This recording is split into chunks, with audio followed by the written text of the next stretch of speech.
Sometimes the places we abandon tell the most heartbreaking stories. Sometimes a father's love means taking a chance nobody else would dare.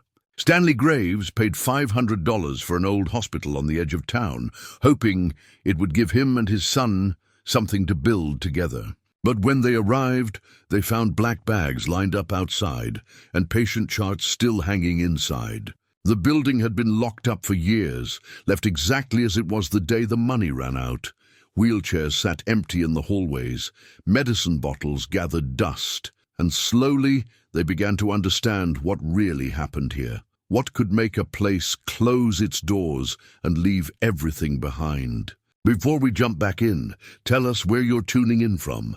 And if this story touches you, make sure you're subscribed, because tomorrow I've saved something extra special for you. Stanley Graves stood in the parking lot of the county auction house, holding a piece of paper that might have been the worst decision of his life or the best. The deed to Riverside Community Hospital was printed in faded blue ink. Official stamps clustered in the corner like badges of authenticity. $500. That's all it had cost him.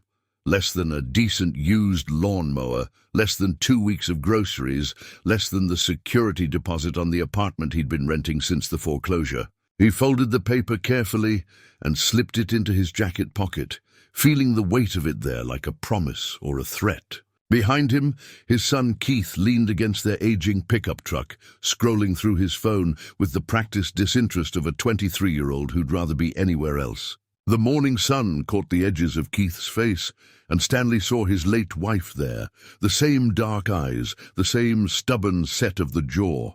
"Ready to see what you bought?" Keith asked without looking up. "Our investment," Stanley corrected gently. "This is for both of us."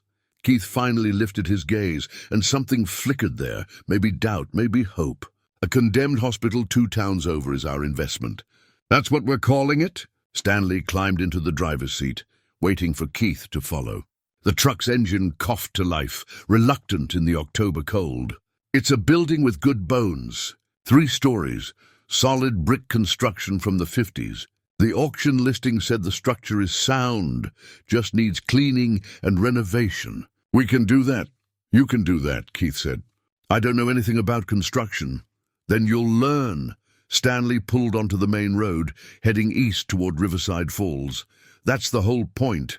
We work on something together, something real." The silence that followed was familiar, the kind that had settled between them over the past 2 years, like dust accumulating in unused rooms. Stanley had watched his son return from college 18 months ago, defeated and directionless. No degree, no plan, no explanation beyond, "It wasn't for me."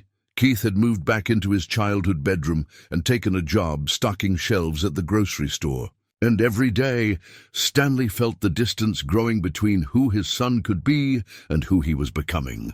The truth was, Stanley didn't have much of a plan either. 45 years old, laid off from the lumber mill after 22 years, watching his savings account dwindle while job applications disappeared into digital voids. He'd been a carpenter once, good with his hands, proud of what he could build. But the mill had been steady work, safe work, the kind of job you kept until retirement. Until you didn't. His wife Patricia would have known what to say to Keith. She'd always had the words, the warmth, the ability to reach their son when Stanley couldn't. But Patricia had been gone 5 years now, taken by cancer that moved faster than any of them could process. In the hospital, a good hospital, clean and bright with attentive staff, Stanley had held her hand through the final days. She died with dignity, surrounded by people who cared, with pain management and comfort measures, and a room with windows that let in the morning light. Everyone deserved that, he thought. Everyone deserved to leave this world with their hand held. The landscape changed as they drove, autumn colors giving way to the more muted tones of economic depression. Riverside Falls had never been prosperous, but it had once been stable, a town built around a textile mill that closed in the 80s, a downtown that struggled on, a community that held together through shared history and stubborn pride. The hospital had been part of that fabric, Stanley remembered. He'd brought Keith there once for stitches after a bike accident. Patricia had volunteered in the gift shop one summer. How long has it been closed? Keith asked, breaking the silence. 12 years, according to the listing. Closed in 2013. And nobody's touched it since? Apparently not. The county seized it for unpaid taxes, tried to sell it a few times. No takers. Stanley glanced at his son. Until me. Until us, Keith said quietly, and Stanley felt something warm spread in his chest. They turned onto Hospital Road, and there it was. 3 stories of red brick, tall windows reflecting the overcast sky, a building that had once represented hope and healing for this small town. But time and neglect had transformed it into something else. The grounds were overgrown, weeds pushing through cracks in the parking lot, saplings sprouting along the foundation. The chain-link fence surrounding the property sagged in places, and a faded sign still hung above the main entrance. Riverside Community Hospital, serving our town since 1952. Stanley pulled into what used to be the visitor parking area and killed the engine. For a long moment, neither of them moved. Dead, Keith said softly. What are those?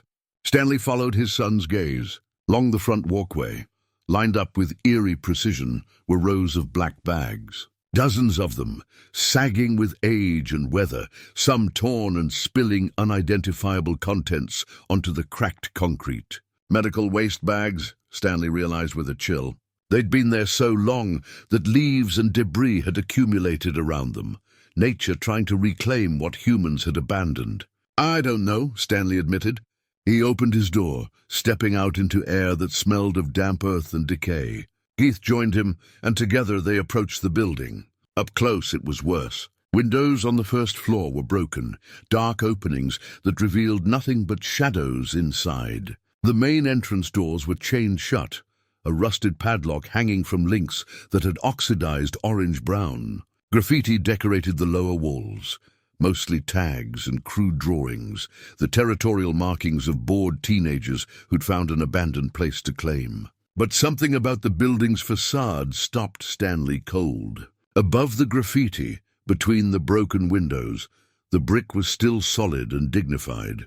The architectural details, the limestone lintels, the carved stone medallions bearing medical symbols, spoke of a time when public buildings were built with pride and meant to last. This place had mattered once. People had been born here, healed here, saved here. There's a side entrance, Keith called. He'd wandered around the corner, and Stanley followed to find a smaller door unchained. The handle turned easily in Keith's grip. Should we? Keith asked, hesitating. Stanley pulled the deed from his pocket and held it up. It's ours now. We have every right. The door swung inward with a groan of protest, and they stepped across the threshold into another world. The smell hit them first, musty and thick, the scent of abandonment. Dust particles swirled in the shafts of light from the broken windows, illuminating a main lobby frozen in time. The reception desk still stood against the far wall, its surface covered in yellowed papers and debris. A calendar hung behind it, turned to March 2013. Stanley's boots echoed on the tile floor as he moved deeper inside. A visitor sign-in sheet lay open on a clipboard. The last entries dated 12 years ago. Names and times, people coming to see loved ones, recorded in a routine that ended abruptly one day and never resumed. Keith moved to the waiting area where plastic chairs sat in neat rows, many still upright despite the years. Magazines lay scattered on end tables, their covers promoting television shows long since cancelled and politicians no longer in office. It was like walking into a moment preserved in amber, every detail sharp and clear, but utterly lifeless. This is unreal, Keith breathed. He picked up a children's book from a small reading nook, The Cat in the Hat, its cover worn from many small hands. Why would they just leave everything? Stanley had no answer. He walked behind the reception desk, finding clipboards with patient assignment sheets, boxes of pens, a coffee mug with the dregs of someone's final cup dried into a dark ring at the bottom. Whoever had worked this desk had left for the day and never come back. A hallway stretched deeper into the building, and Stanley felt drawn forward. Keith followed close behind, neither of them speaking now, both feeling the weight of this strange, silent place. They passed a cafeteria with tables still set up, a gift shop behind a metal security gate, a chapel with wooden pews and a simple cross on the wall. Then they found the patient rooms. The first one they looked into made Stanley's throat tighten. The bed was made up with faded sheets and a thin blanket. A water pitcher sat on the bedside table. Reading glasses lay folded beside a pad of paper. On the windowsill, a small framed photograph showed a family, parents and children, everyone smiling, frozen in some happier moment. "Someone was living here," Keith said, his voice shaking slightly. "Someone had this room and they just left all their stuff." Stanley moved to the next room. Same scene, personal belongings, made bed, the remnants of individual lives. Room after room, floor after floor, the hospital held the ghosts of its final days. Not supernatural spirits, but the tangible evidence of interrupted routines, abandoned care, lives displaced. In what must have been the administrative wing, they found an office with a nameplate on the door, Dr. Phyllis Kemper, Chief Administrator. The door was unlocked, and inside, everything was meticulously organized. Filing cabinets lined one wall. A desk held neatly stacked papers, a framed medical degree, and a leather-bound journal. Keith reached for the journal, then hesitated. Should we read this? Stanley looked at his son, seeing the ethical wrestling in his young face. Maybe we need to, he said finally. Maybe someone needs to know what happened here. Keith opened the journal to the first page, and they began to read together, father and son, standing in the fading light of an abandoned office, beginning to uncover a story that had been waiting 12 years to be told. The journal entries started months before the hospital closed, back when Dr. Phyllis Kemper still had hope. Her handwriting was precise, the script of someone trained to write legibly on medical charts. Each letter formed with care, even when the content revealed growing desperation. September 15th, 2012. The State Commission sent their final assessment today.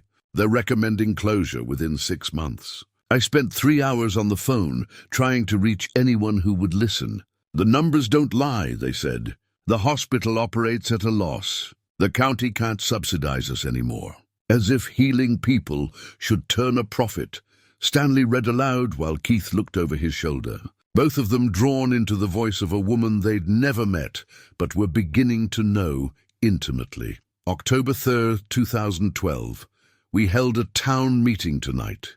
200 people showed up. They signed petitions. They testified about babies born here, lives saved here.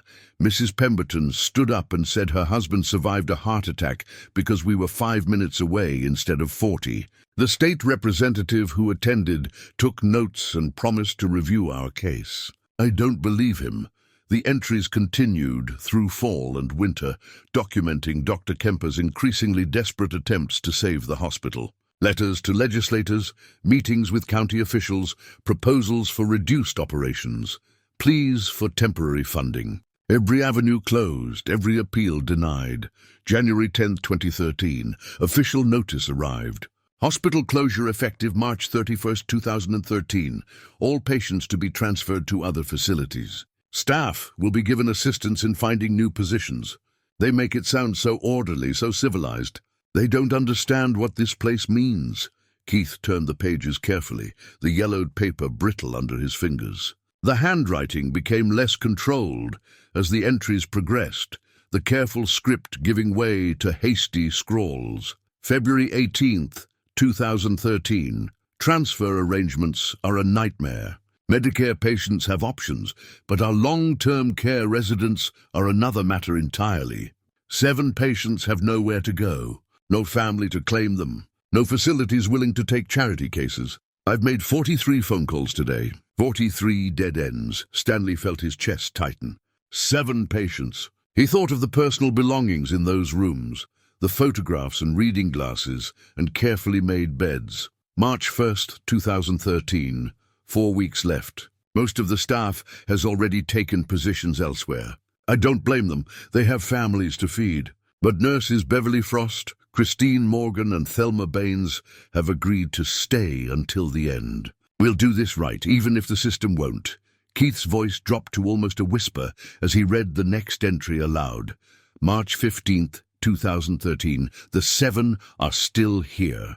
Herbert Gaines, Loretta Walsh, Franklin Pierce, Dorothy Mills, Jean Blackwell, Ruth Kingsley, Vernon Hayes. I know their names by heart now. I know their medications, their histories, their fears. Herbert taught English at the high school for 30 years. Loretta ran the town library. Franklin lived on the streets before a pneumonia scare brought him to our emergency room 6 years ago. He never left, never had anywhere to go. I will not abandon them. Stanley closed the journal gently and set it back on the desk. His hands were shaking slightly. He looked at Keith and saw his own shock mirrored in his son's face. They left patients here, Keith said. When the hospital closed, there were people still living here who couldn't be moved. The entry said they had nowhere to go. Stanley's voice was rough. No family, no other facilities that would take them. They left the office in silence and returned to the patient rooms, seeing them now with new understanding. These weren't just abandoned spaces, they were homes that had been forcibly emptied. Stanley picked up the framed photograph from the first room they'd entered, studying the faces more carefully. An elderly man stood in the center, surrounded by people who might have been children or grandchildren.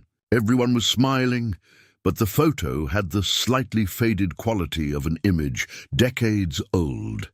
Herbert Gaines, Stanley said softly. The teacher. This might be him with his students. Keith was examining a clipboard hanging at the foot of a bed down the hall. These are medication logs, he said. Look at the dates. Stanley joined him. The log showed daily medications dispensed, pills for blood pressure, for diabetes, for pain management. The entries were meticulously maintained, each dose noted with initials. The dates ran right up to April 7th, 2013. That's a week after the official closure date, Keith pointed out. Someone was still here, still taking care of these people.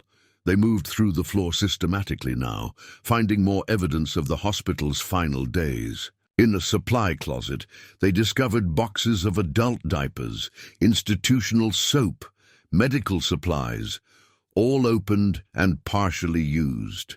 The nurse's station had a coffee maker with ancient grounds fossilized in the filter. A sweater hung on a chair back, as if someone had simply forgotten to take it home. The children's ward hit Stanley hardest. Small beds with cheerful cartoon sheets, toys still arranged on shelves, stuffed animals, building blocks, picture books. Drawings covered one wall. Childish artwork showing families and houses and stick-figure doctors with oversized stethoscopes. Someone had written names and ages beside each drawing. Timothy, age 6, Sarah, age 4, Justin, age 8. These kids went home, at least, Keith said. They got transferred. The kids did, Stanley agreed. But the 7 adults Dr. Kemper wrote about, where did they go? They found more journals in the nurse's station, shift logs maintained by the staff. Beverly Frost's handwriting was looping and generous. Christine Morgan wrote in neat block letters. Thelma Baines had a tendency to add little notes in the margins. Herbert enjoyed his pudding today, or Ruth sang along to the radio this morning. The logs painted a picture of the hospital's final weeks. As the closure date approached, most patients were indeed transferred.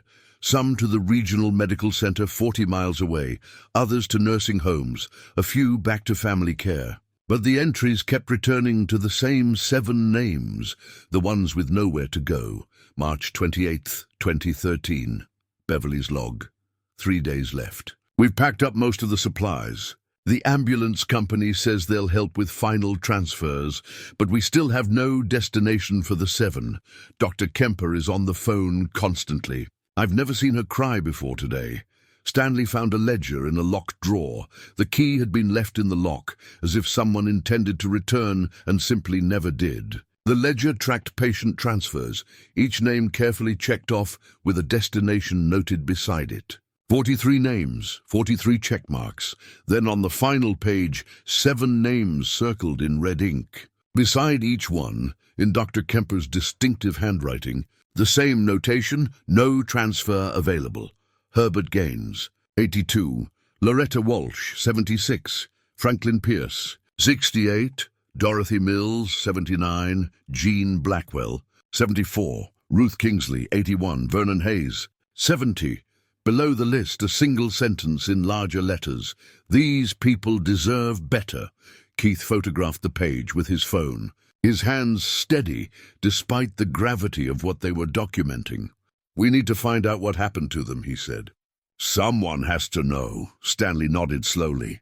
He thought of his wife's final days, the comfort of good care, the dignity of a peaceful end. He thought of these 7 people, elderly and vulnerable, trapped in a system that had no place for them. The hospital hadn't been abandoned because of some catastrophic event or scandal. It had simply been deemed unprofitable, and the people who depended on it became problems to be solved. Or, in the case of the 7, problems that couldn't be solved at all. The journal mentioned Dr. Kemper and 3 nurses staying until the end, Stanley said. "We should try to find them. They'll know what happened. And if what happened is—" Keith paused, unable to finish the thought. "Then we'll know that too," Stanley said firmly. "These people existed. They mattered. Whatever their story is, someone needs to tell it." They spent the rest of the afternoon exploring the building, finding more pieces of the puzzle. In the basement, they discovered the maintenance areas, boiler rooms, storage spaces, laundry facilities, all abandoned mid-task. In a staff locker room, personal belongings still hung in open lockers. A nurse's cardigan, someone's coffee mug with a motivational saying, a pair of reading glasses. One locker had a name tag still attached, Beverly Frost, RN. Inside, they found a small shoebox tucked on the top shelf. Keith pulled it down carefully and opened it. Polaroid photographs, dozens of them, showing the hospital in its final months. Stanley spread them out on a bench, and together he and Keith studied these frozen moments. The images showed staff and patients, people trying to smile despite the circumstances. The date stamps ran from January through early April 2013. One photograph showed an elderly man in a wheelchair, grinning at the camera despite the oxygen tube in his nose. On the back, in Beverly's handwriting, Herbert, always joking even now. March 2013, another showed a woman with white hair sitting by a window, her face turned toward the light. Loretta, she loved the morning sun. March 2013. More photos followed, each one documenting these final days, these final faces. The staff looked increasingly weary, their smiles more forced. But the patients, the 7 circled names from the ledger, they looked cared for. Someone had made. Sure, they were clean, comfortable, positioned by windows or given books to hold. The last photograph in the box showed 4 people standing together in the hospital lobby, 3 women in scrubs and an older woman in a white coat. Their arms were around each other, and though their faces showed exhaustion and grief, there was something else there too. Determination, solidarity. On the back, the ones who stayed. April 7th, 2013. We did our best. Keith looked at Stanley, and in his son's eyes, Stanley saw something he hadn't seen in a long time. Purpose. His directionless boy had found something worth caring about. "We're going to find these women," Keith said. "We're going to find out what happened to those 7 people, and then we're going to tell everyone." Stanley gripped his son's shoulder. "Yes," he said simply. "We are." As they locked up the building and headed back to the truck, the sun was setting behind the hospital, casting long shadows across the overgrown grounds. The black bags still lined the walkway, but Stanley saw them differently now. They weren't sinister. They were just one more piece of abandonment, medical waste that nobody had bothered to dispose of when the building was shuttered. The real story wasn't in those bags. It was in the journals and photographs, the medication logs and personal belongings. It was in the 7 names circled in red ink, and in the 4 women who had refused to leave them behind. That night, lying in bed in his small apartment, Stanley couldn't sleep. He kept thinking about Dr. Kemper's words. These people deserve better. He thought about Herbert Gaines teaching English, Loretta Walsh at the library, Franklin Pierce finding shelter after years on the streets. He thought about his own wife, who'd had everything these people hadn't. Family present, excellent care, a death that honored her life. Beside him on the nightstand, his phone buzzed. A text from Keith. Can't stop thinking about them. Started researching. There has to be records somewhere. Stanley smiled in the darkness and typed back, "We'll find them. Together." For the first time. In 2 years, he felt like they were actually communicating. Not just father and son occupying the same space, but two people working towards something meaningful, something bigger than their own small struggles. The abandoned hospital had given them a purpose. Now they just had to see it through. Stanley returned to the hospital the next morning with a truck bed full of cleaning supplies, work gloves, and industrial-strength flashlights. Keith was already waiting in the parking lot, 2 thermoses of coffee in hand and a notebook tucked under his arm. "Couldn't sleep?" Stanley asked, accepting the coffee gratefully. "Kept thinking about the ledger," Keith admitted. "Those 7 names. I want to find records, anything that tells us more about them. They entered through the same side door, but this time with purpose." Stanley had mapped out a plan. They would work through the building systematically, documenting everything, preserving anything important. Keith would focus on finding records, while Stanley assessed the structural condition and began basic cleanup. The first floor was where they started. Stanley swept debris while Keith combed through filing cabinets in the records room. The morning, light through the dirty windows, cast everything in shades of grey and gold, dust motes dancing in the beams. "Found something," Keith called out after an hour. He emerged carrying a large ledger book, its cover stamped with patient transfer records, 2013. They sat together on the floor of the main lobby, the ledger spread between them. Inside, meticulous. Entries documented every patient's discharge or transfer in those final months. Names, dates, destinations, contact information, everything carefully noted in what Stanley now recognized as Dr. Kemper's handwriting. The ledger told the story of an orderly shutdown, at least on paper. 43 patients successfully transferred to other facilities or released to family care. Ambulance companies coordinated, medications transferred, medical records copied and forwarded, everything done by the book until the final page. The 7 names appeared again, each with detailed notes about attempted placements. Dr. Kemper had tried everything, contacted 14 different nursing homes, 3 assisted living facilities, 2 hospice organizations. Each entry ended with the same variations. No beds available, cannot accept charity cases, requires family guarantor, Medicare gap too large. Herbert Gaines had Alzheimer's, advanced enough that he needed full-time supervision, but not severe enough to qualify for specialized memory care that might have accepted him. Loretta Walsh was paralyzed from her stroke, requiring assistance with every basic need, feeding, bathing, turning to prevent bed sores. The liability alone made facilities refuse her. Franklin Pierce's notes were particularly heartbreaking. No permanent address prior to admission, no identification, no social security benefits established. Legally, he doesn't exist in the system. "How does someone not exist?" Keith asked quietly. Stanley shook his head. "People fall through cracks, lose their documents, can't prove who they are, and then the system can't process them. It's like they become invisible." They continued reading. Dorothy Mills had outlived her children, both killed in a car accident 15 years earlier. Her dementia meant she couldn't advocate for herself, and with no legal guardian, no facility would accept the liability. Jean Blackwell's wife had died while he was recovering from surgery. The shock had sent him into a depression so severe. He required psychiatric monitoring, something most nursing homes weren't equipped to provide. Ruth Kingsley had been in the hospital for 6 years. 6 years.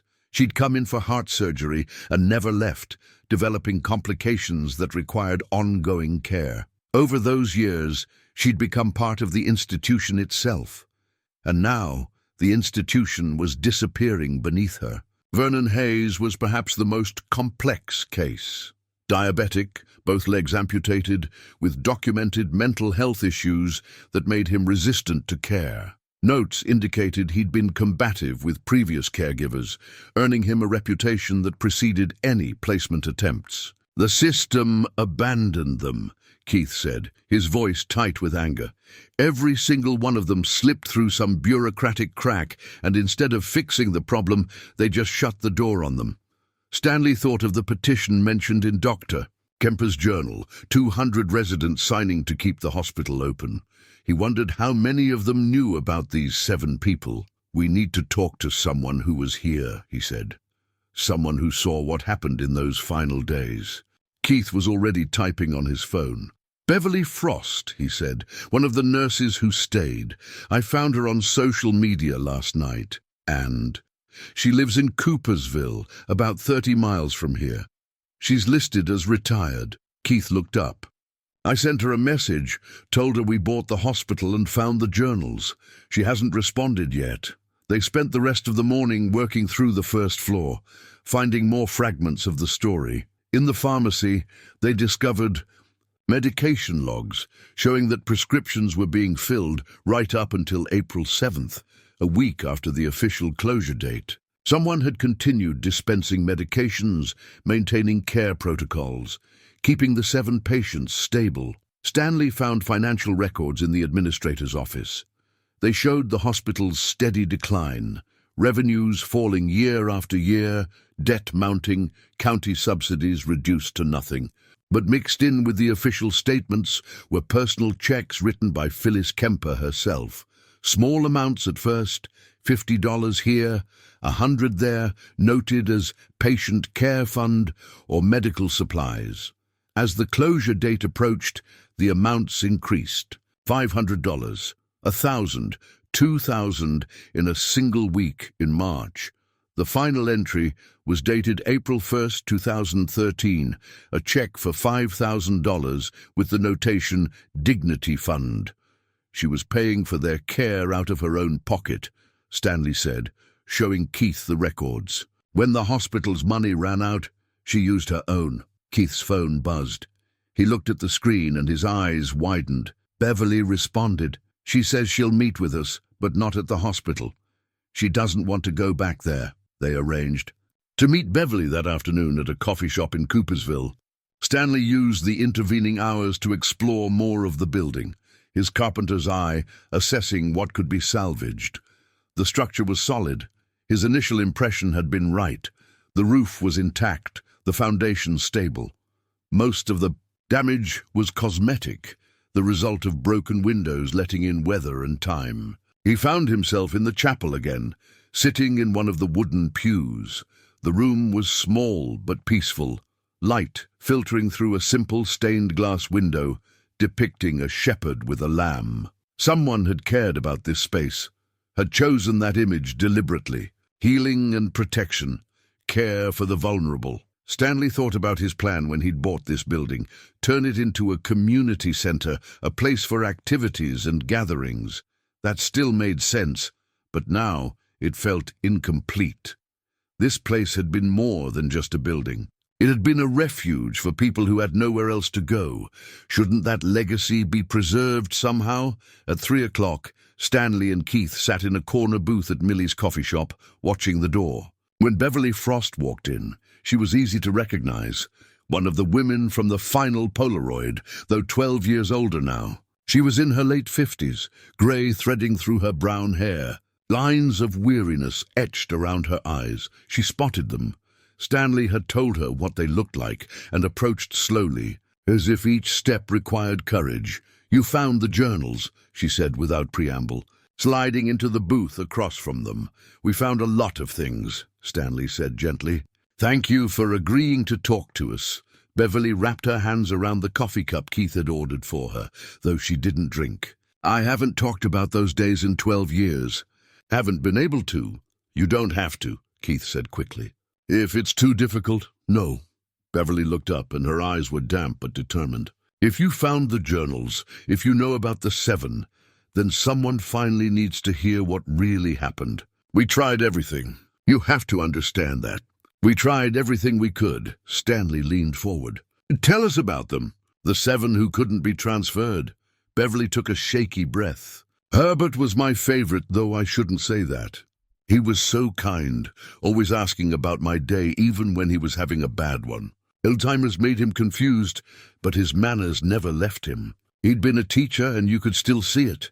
The way he'd correct grammar or quote poetry. She smiled at the memory, then the smile faded. Loretta couldn't speak after her stroke, but she communicated through her eyes.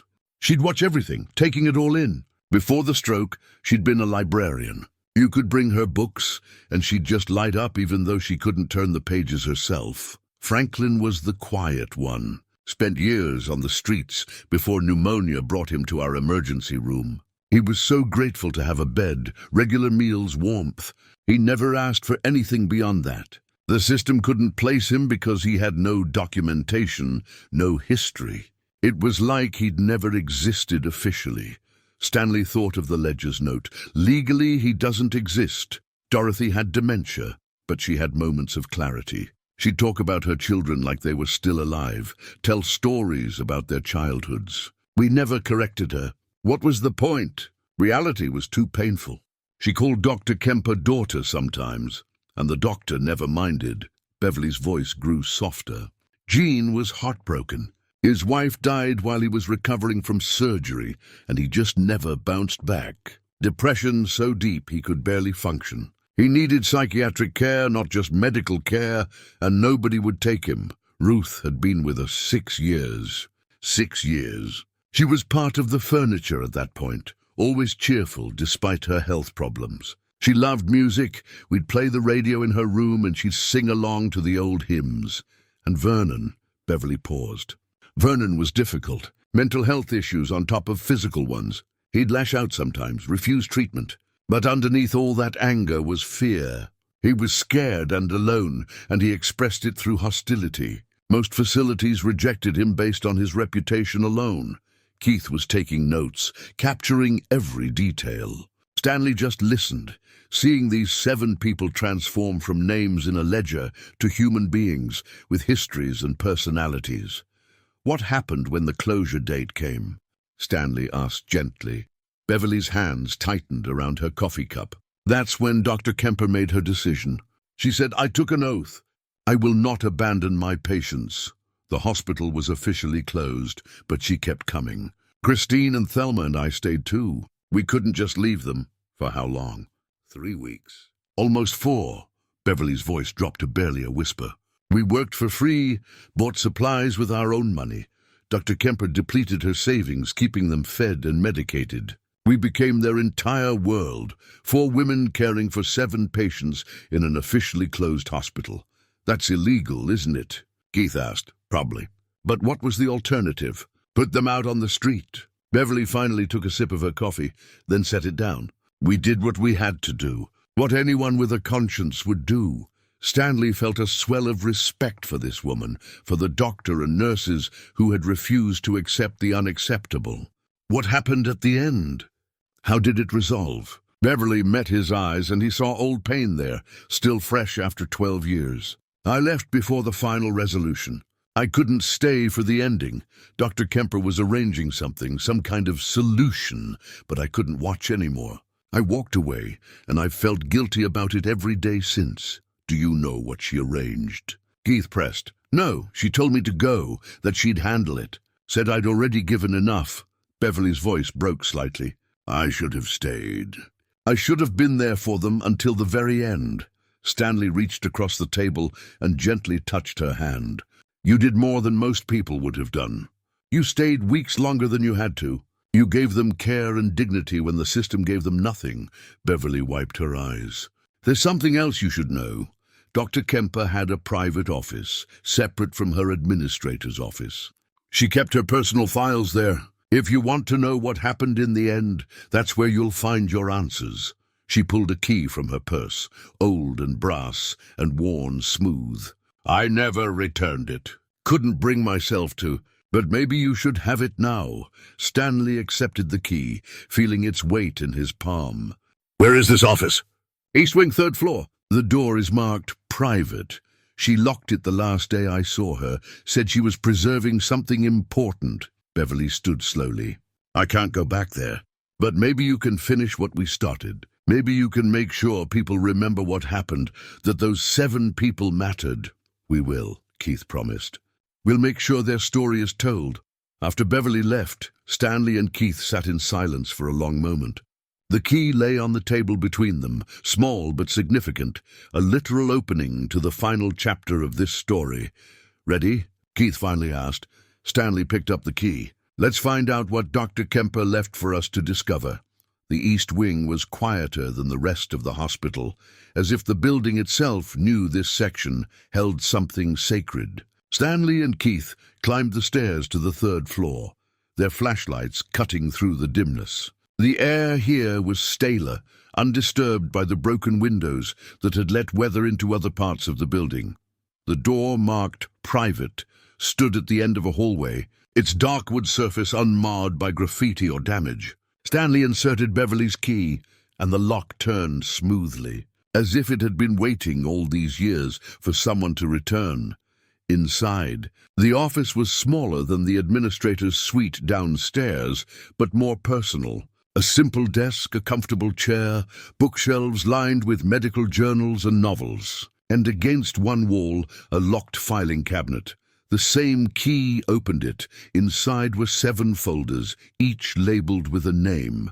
Stanley lifted them out carefully and spread them across the desk. These weren't official hospital records. Those would be stored elsewhere. These were personal files, compiled by Dr. Kemper herself.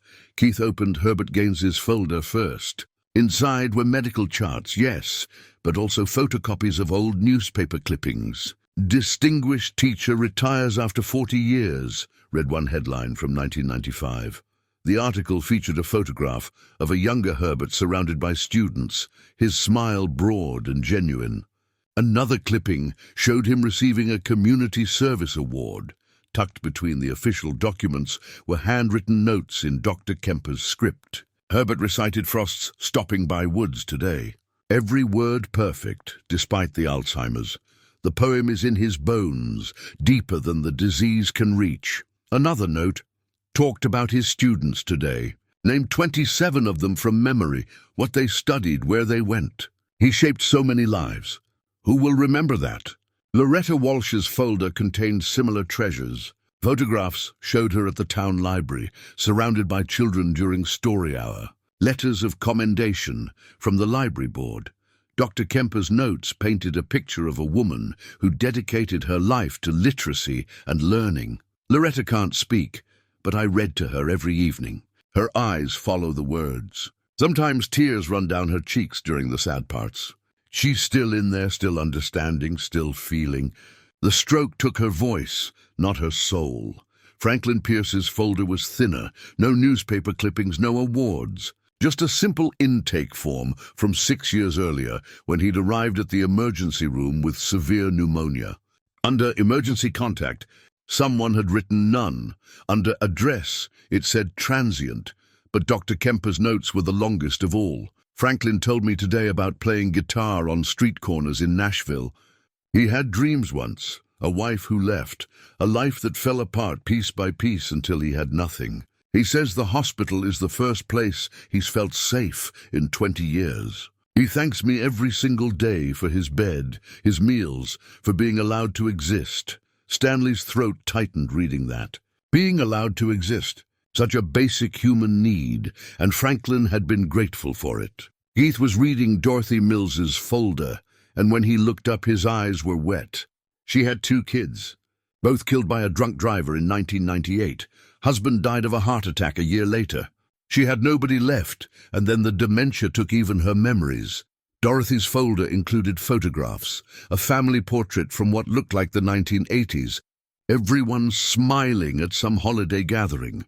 Dr. Kemper had written, "Dorothy showed me this photo today, told me about each person like they were still alive." I didn't correct her. Let her have them back, even if only in her mind. Reality has taken enough from her. Gene Blackwell's folder documented his decline after his wife's death. Medical reports showed his physical recovery from surgery was complete, but psychiatric evaluations revealed profound depression. Patient has lost will to live, one evaluation stated clinically. Requires intensive mental health intervention. Dr. Kemper's notes were gentler. Gene talks about his wife constantly. 52 years together. They had a flower garden, She made him coffee every morning. He doesn't understand why he survived the surgery and she didn't. I don't have answers for him. Some griefs are too deep for healing. Ruth Kingsley's folder spanned 6 years of medical history, but Dr. Kemper's recent notes focused on simple moments. Ruth sang Amazing Grace this morning. Her voice is weak but true. She harmonized with herself on the chorus. I sat and listened, and for those 3 minutes, nothing else mattered. Vernon Hayes's folder was the most complex, filled with incident reports and behavioral assessments. But underneath the official documentation, Dr. Kemper had written her own observations. Vernon lashed out again today, refused his medication, called me terrible names. But I saw his hands shaking. He's terrified. The anger is armor. Underneath it is a man who's lost everything. His legs, his independence, his dignity. When I finally got him calmed down, he cried like a child. I held his hand until he fell asleep. Stanley sat back in the chair, overwhelmed. She knew them, really knew them. Not just as patients, but as people. And she documented it all, Keith said, holding up a small notebook from the back of one folder. Look at this. The notebook was titled Patient Dignity Fund, Personal Expenditures. Inside, Dr. Kemper had meticulously tracked every dollar she'd spent on the 7 patients. Groceries, medications not covered by the hospital's dwindling supplies, adult diapers, clean sheets, simple comforts like books and magazines. The amount started small in February, $50 here, $100 there. By March, the weekly totals reached into the thousands. The final entry was dated April 1st, 2013. Remaining personal savings, $5,000, used for final arrangements. Final arrangements, Keith repeated. What does that mean? Stanley found another document tucked in the bottom of the filing cabinet, a ledger labeled Patient Care Final Weeks. It detailed the nursing schedules after the official closure. Dr. Kemper and the 3 nurses had created a rotation, ensuring someone was always present. They'd work 12-hour shifts, unpaid, caring for the 7 patients around the clock. The ledger showed medication schedules maintained perfectly. Feeding times, bathing assistance, everything documented with the same precision as when the hospital was fully operational. These 4 women had essentially run a private care facility for 3 weeks, functioning on determination and their own resources, but the ledger ended on April 6, 2013. After that date, the pages were blank. What happened on April 7th? Stanley wondered aloud. That's when Beverly said she left, but the medication logs we found downstairs went through that date. Keith was examining a separate folder labeled Correspondence. Inside were letters Dr. Kemper had written in those final weeks, dozens of them, sent to everyone she could think of. State legislators, the governor's office, Medicare administration, social services, medical advocacy groups. Each letter explained the situation, begged for help, pleaded for someone to take responsibility for 7 human beings who'd been forgotten by the system. The responses, when there were any, were form letters expressing sympathy but offering no solutions. One letter was different. It was from a hospice organization called Peaceful Transitions, dated March 25, 2013. The director had written, Dr. Kemper, I wish we could help, but our facility only accepts patients with family sponsorship or full insurance coverage. However, I may know someone who can assist with dignified end-of-life arrangements should that become necessary. Please call me directly. A phone number was handwritten at the bottom, along with a name, Peter Donovan. Who's Peter Donovan? Keith asked. Stanley was already searching on his phone. Funeral director. Owned Donovan Funeral Home in Riverside Falls until he retired in 2018. Still alive, according to this obituary for his wife from last year. They looked at each other, the implications settling between them like a weight. End-of-life arrangements, Keith said quietly. The 7 patients didn't just disappear. They died. Stanley nodded slowly. And Dr. Kemper made sure they had dignity in death, even if the system denied them dignity in their final days. Keith was reading through the remaining documents, pulling out a receipt book from the very back of the drawer. "Dad, look at this." The receipt book tracked donations to something called the Patient Compassion Fund. Dr. Kemper had contributed regularly, small amounts at first, growing larger as the closure approached. The final entry showed she'd donated $47,000 between January and April 2013. "That's everything," Stanley said. Beverly mentioned Dr. Kemper depleted her retirement savings. "This is proof. She gave everything she had. For 7 people nobody else cared about," Keith added, his voice thick with emotion. They sat in silence for a long moment, surrounded by the evidence of one woman's extraordinary compassion. These weren't just medical files.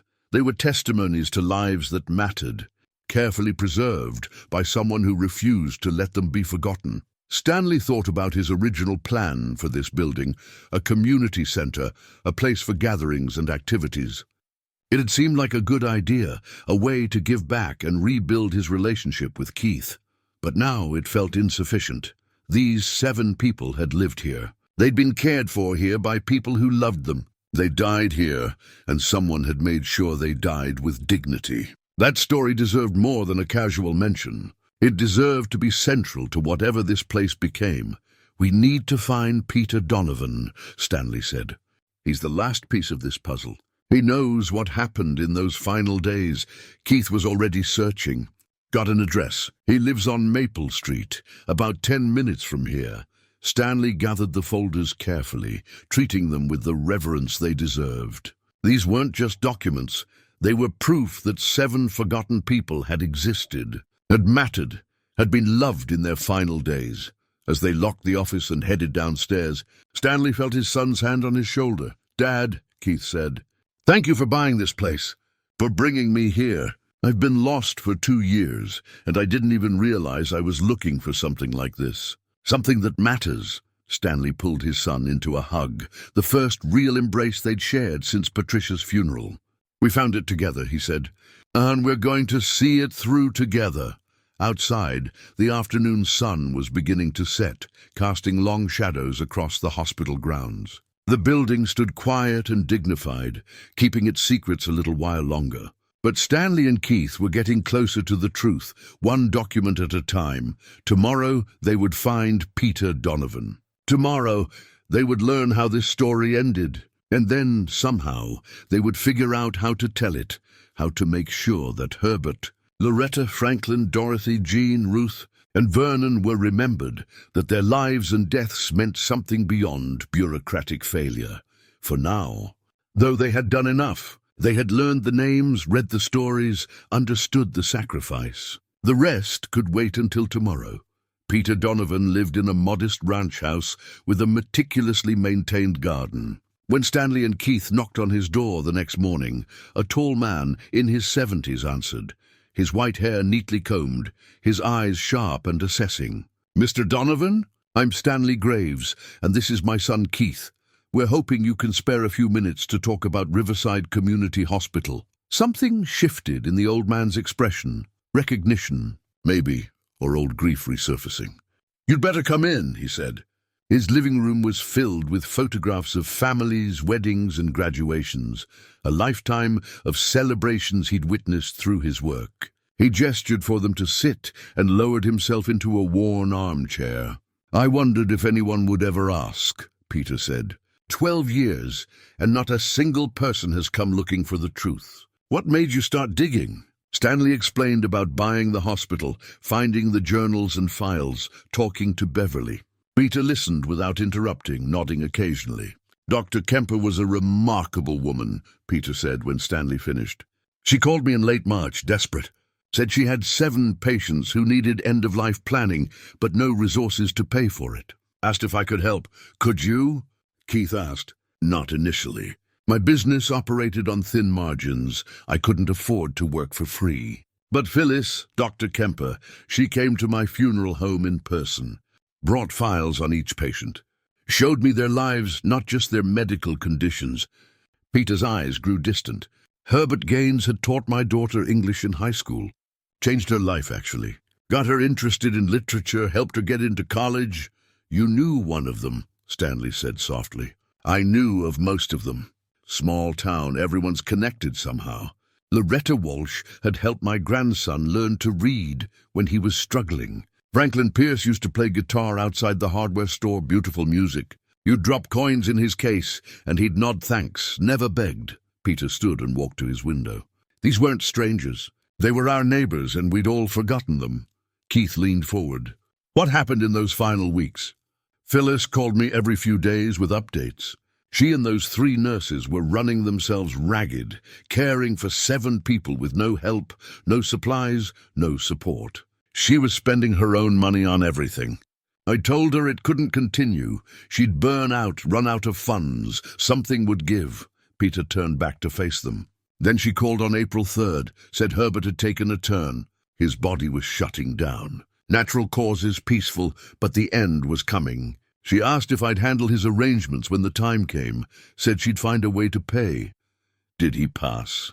Stanley asked. April 5th, early morning. Phyllis was holding his hand. She said his last words were a line from Robert Frost, and miles to go before I sleep. Then he was gone. Peter's voice was steady but heavy. I went to collect him that afternoon. The hospital was officially closed, but Phyllis had maintained everything properly. Death certificate, all documentation in order. She'd done everything by the book, even in impossible circumstances. What did you do? Keith was taking notes again. I cremated Herbert at cost, which Phyllis insisted on paying. While I was preparing the arrangements, she called again. Jean Blackwell had passed. Then Dorothy Mills 2 days later. Peter returned to his chair. They were all dying, you see. The stress of the closure, the uncertainty, it had taken a toll. Or maybe they'd just been holding on until someone decided what would happen to them. And once they knew there was no answer, they let go. Stanley felt his chest tighten. All 7. Within 3 weeks. Natural causes, everyone. Old age, organ failure, bodies that had simply worn out. But here's what you need to understand. They didn't die alone or afraid. Phyllis and those nurses never left them. Each one passed with someone holding their hand, speaking gentle words, making sure they knew they mattered. Keith's pen had stopped moving. Where are they buried? That's where it gets complicated, Peter said. 7 cremations, 7 urns, and nowhere to put them. These people had no family plots, no burial funds, no one to claim them.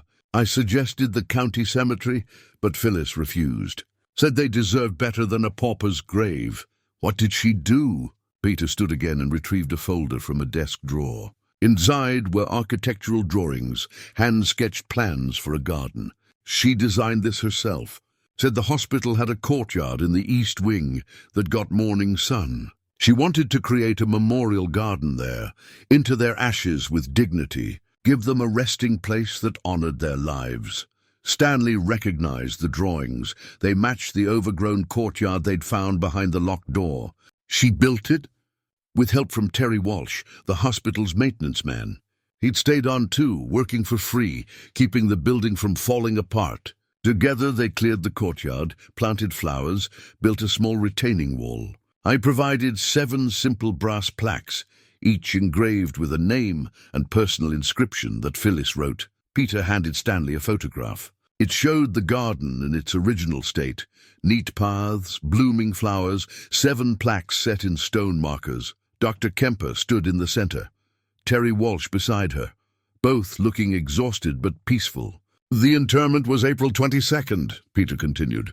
Just the 5 of us, Phyllis, Beverly, Christine, Thelma, and me. We held a small service, read poems and prayers, shared memories. Phyllis spoke about each person, what they'd meant, who they'd been. It was one of the most moving funerals I've ever attended. Beverly said she left before the end, Keith noted. She left April 7th, couldn't handle watching more of them die. But she came back for the service. They all did. Those 3 nurses traveled back to say goodbye properly. Peter's expression softened. I've conducted thousands of funerals in my career. Most are well-attended, family everywhere. But those 7 forgotten people, they had 4 women who loved them enough to break rules, spend their savings, and work themselves to exhaustion. That's more than most of us get. Stanley studied the photograph, seeing the garden as it had been, a place of beauty and peace, a final gift from people who refused to give up. Why didn't anyone know about this? Why isn't there any public record? Phyllis filed all the death certificates properly, notified the state. But in the chaos of the hospital closure, with bureaucrats scrambling to cover their mistakes, nobody followed up. The 7 patients disappeared from the official narrative. Easier that way. No uncomfortable questions about how vulnerable people got abandoned. That's not right, Keith said, anger edging into his voice. No, it's not. But Phyllis made peace with it. She told me the garden was enough, that those 7 people had died with dignity, even if the world never acknowledged it. She locked the East Wing to protect the space and walked away. Peter looked at Stanley directly. What are you planning to do with the hospital? Originally, community center. But now, Stanley paused, thinking about everything they'd learned. Now I think it needs to be more. A memorial, a tribute to those 7 people and to the staff who cared for them. Their story deserves to be told. Phyllis is still alive, you know, Peter said. She lives here in town, small apartment on Pine Street. She's 73 now, never practiced medicine again. I see her sometimes at the grocery store. She always asks if anyone's mentioned the hospital, if anyone remembers. I tell her no, and she just nods, like she expected as much. Keith was already writing down the address. We need to talk to her. Be gentle, Peter warned. Those weeks broke something in her. She gave everything, her savings, her career, her peace of mind. She saved 7 people from dying alone and forgotten, but the cost was enormous. Stanley stood and shook Peter's hand. Thank you for telling us the truth, and thank you for what you did for them. I did very little compared to Phyllis and those nurses. They're the heroes of this story. Peter walked them to the door. If you do tell their story, make sure people understand. This wasn't about one hospital closing. This was about a society that discards its most vulnerable people and calls it fiscal responsibility. Those 7 died because we collectively decided their lives weren't worth the cost of keeping them safe. Outside, Stanley and Keith sat in the truck for a long moment, processing everything. The mystery was solved now. They knew what had happened to the 7 patients, knew about the garden and the secret memorial. But knowing didn't make it easier. If anything, it made the tragedy more profound. They all died, Keith said quietly. All 7 within 3 weeks. But not alone, Stanley reminded him. Not forgotten. Dr. Kemper made sure of that. We have to tell this story, Dad. We have to make people understand what happened here. Stanley started the engine. First, we need to talk to Dr. Kemper. She's the heart of this story. Without her permission, without her voice, we're just outsiders speculating. They drove through Riverside Falls, seeing the town differently now. Every building, every street corner held pieces of the story. The library where Loretta had worked, the school where Herbert had taught, the street corners where Franklin had played guitar. These 7 people had been part of this community's fabric, and then they'd been forgotten. Until now, until a broke single father bought an abandoned hospital for $500 and found a story that demanded to be told. What if she doesn't want to talk? Keith asked. What if she wants the past to stay buried? Then we respect that, Stanley said, but we still restore the garden. We still honor their memory, even if it's private. But he hoped Dr. Kemper would talk. He hoped she'd let them tell the story of 7 forgotten people and 4 women who refused to forget them. Because stories like this, painful as they were, needed to be told. They needed to be remembered. The world needed to know what happened when compassion met bureaucracy, when individual courage faced systemic failure. It needed to know that Herbert, Loretta, Franklin, Dorothy, Jean, Ruth, and Vernon had existed, had mattered, had died with dignity because someone cared enough to give them that final gift. Tomorrow they would find Dr. Kemper. Tomorrow they would ask permission to tell the truth. And hopefully tomorrow they would begin to understand how to turn an abandoned hospital into something that honored the past while serving the future. Stanley drafted the letter 3 times before he was satisfied. It needed to be respectful, honest, and brief, nothing that would overwhelm or frighten Dr. Kemper. Keith added a phone number and email address at the bottom. Then they drove to the Pine Street apartment complex and slipped it under her door. Now we wait, Stanley said. They didn't have to wait long. The phone rang that evening while Stanley was making dinner, an unfamiliar number. He answered with his heart pounding. "Mr. Graves, this is Phyllis Kemper. You left a letter." Her voice was soft but steady, educated and precise. Stanley could hear both strength and weariness in it. "Dr. Kemper, thank you for calling. I know this must be difficult. You found the garden," she interrupted gently. "Beverly told me.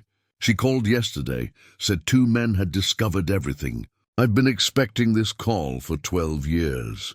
We'd like to meet with you if you're willing, to understand what happened and to ask your permission to tell the story."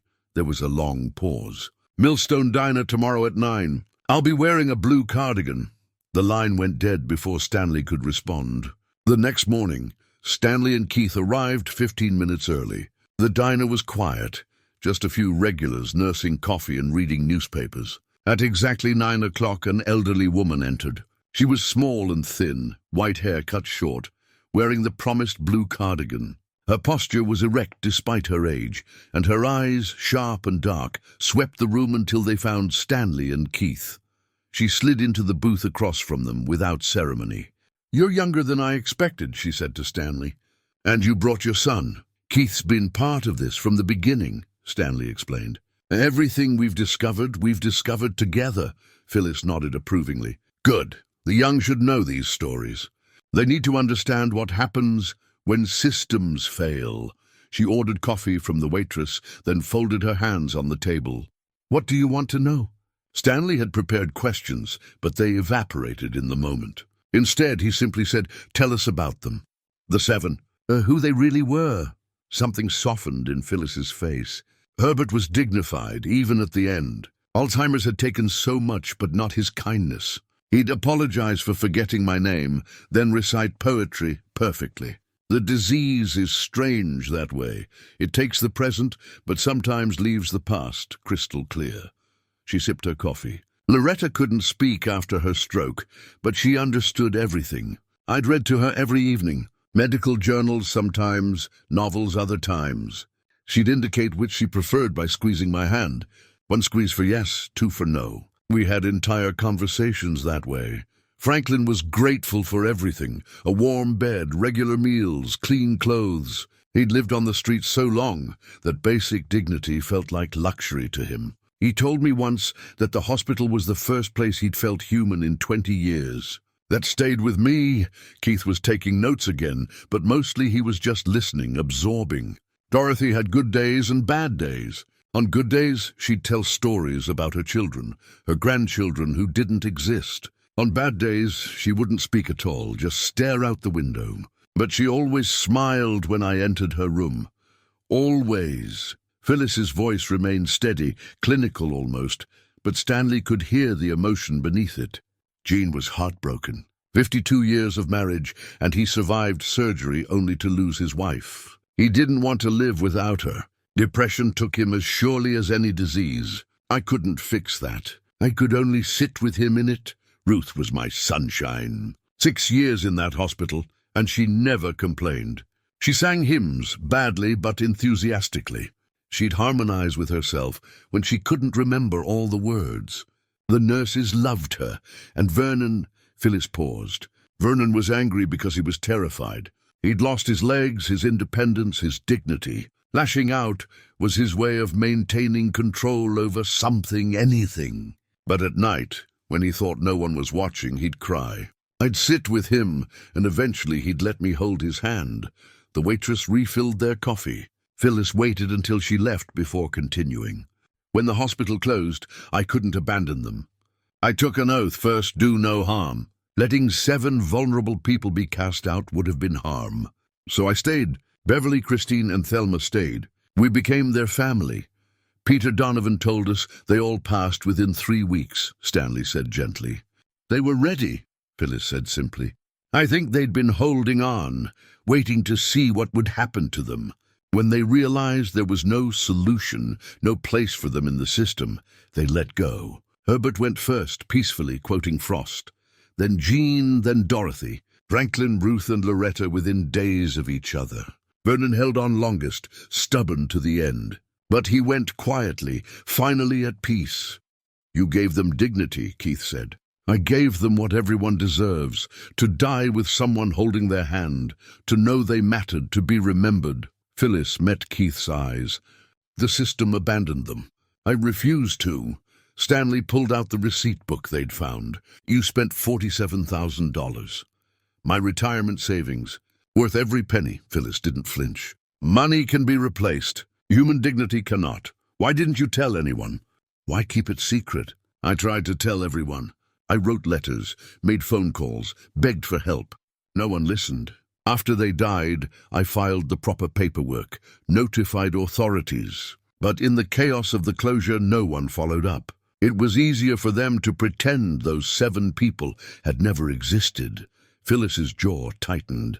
I created the garden because they deserved a resting place that honored their lives. I locked the East Wing to protect it. And then I walked away because staying would have destroyed me.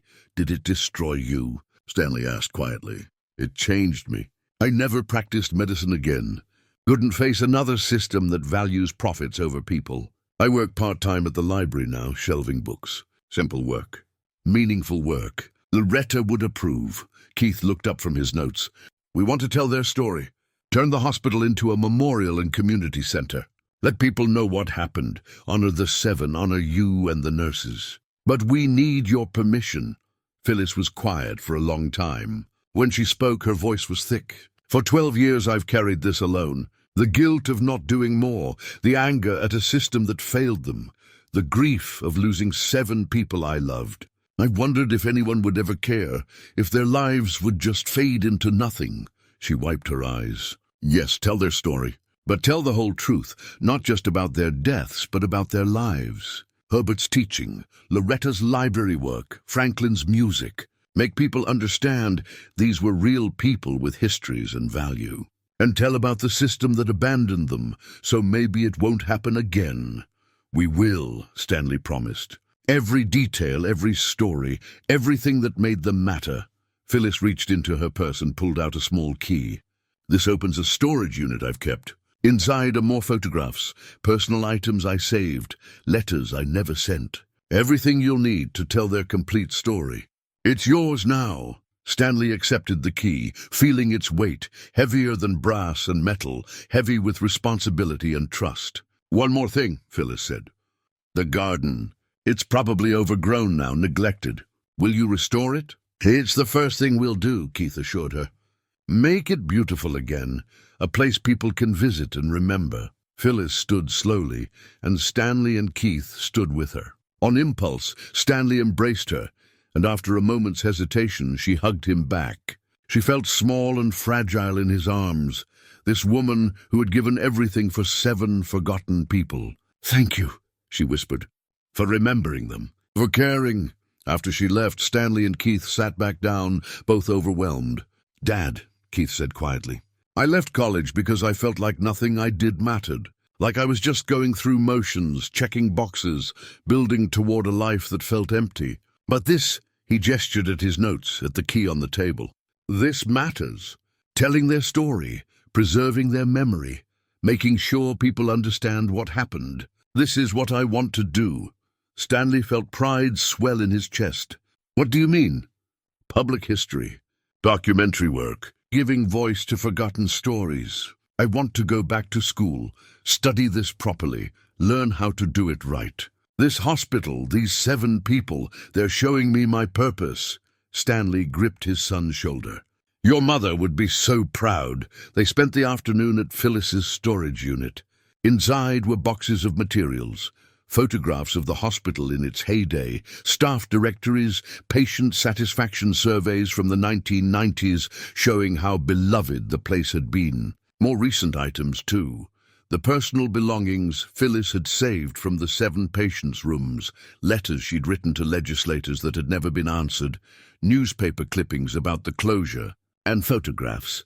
So many photographs. The 7 patients in happier times, Herbert in his classroom, Loretta at the library, Franklin playing guitar, Dorothy with her children before tragedy struck, Gene and his wife on their 50th anniversary, Ruth singing in a church choir, Vernon before his amputations, standing proud in a work uniform.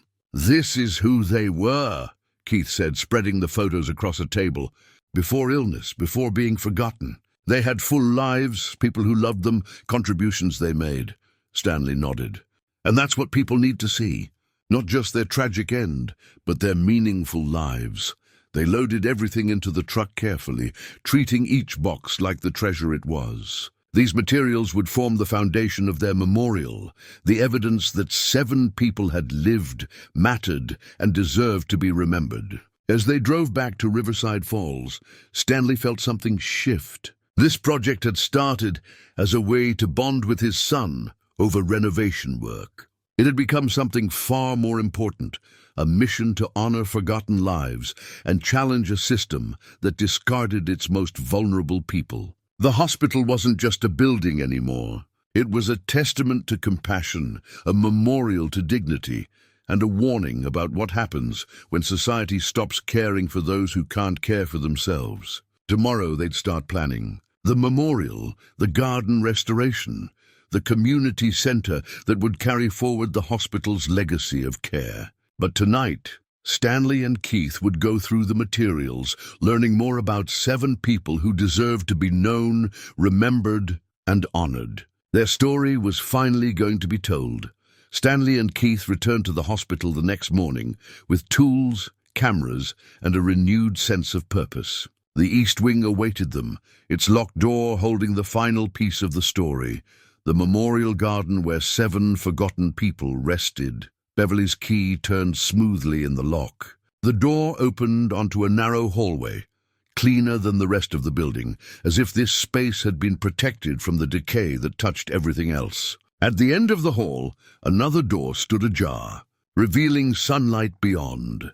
They stepped through into the courtyard, and Stanley caught his breath. The garden had indeed become overgrown. Weeds tangled through flower beds. Vines climbed the walls. Saplings sprouted where paths had once been neat. But underneath the neglect, the structure remained intact. Stone borders still defined the beds. A circular patio in the center showed where chairs had once sat. And there, arranged in a semicircle, 7 small plaques embedded in stone markers.